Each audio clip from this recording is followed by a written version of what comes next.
Video எடுக்கிறீ அப்படியே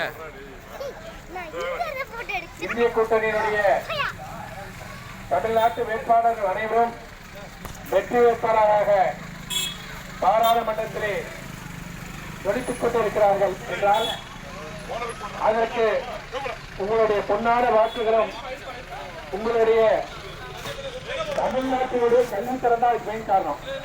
நம்முடைய படிப்பு, நம்முடைய தூய்மையான கொள்கை இவையெல்லாம் தான் வந்து 40க்கு 40 தலைவர்கள் நடந்தால் அதை வெற்றிக்கரையாக நீங்கள் எல்லாம் வாக்குகளாக அனைத்து வெற்றி பெற செய்திருக்கிறீர்கள்.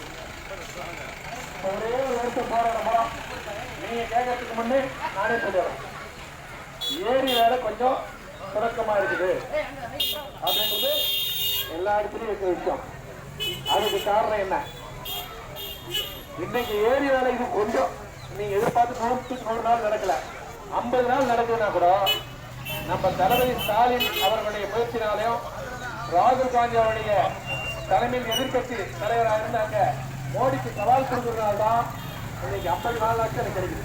இல்லைன்னா மோடி வந்து சுத்தமா இழுத்து மூடிட்டு பாருங்க ஏரி வேலையை. இருந்தாலும் 40க்கு 40 பாராளுமன்ற உறுப்பினர்கள் வெற்றி பெற்று பாராளுமன்றத்தில் இருக்கிற காரணத்தால் மீண்டும் இவருடைய குரல் ஒலிக்கும். 100க்கு 100 நாள் வேலை உங்களுக்கு கிடைக்கும் என்பதை நேரத்தில் கூறிக்கொண்டு நம்முடைய ஒப்பற்ற தலைவர் தளபதி அவர்கள் ஆசி பெற்ற வேட்பாளருக்கு வருவதற்கு காரணம் அவர் நடந்து வந்த சட்டமன்ற தேர்தலில் சொன்ன வாக்குறுதிகள் அனைத்தும் நிறைவேற்றிக் கொண்டிருக்கிறார். இன்னைக்கு யாராவது புதுசா கட்சி ஆரம்பிச்சு நாம கொஞ்சம் புத்தி சோதனை இழந்து நம்ம பிள்ளைங்க தடுமாற்றிக்கிறாங்க. அதெல்லாம் நீங்க வந்து கூப்பிட்டு அவங்களுக்கு புத்திமதி சொன்னா கேட்கற நிலைமை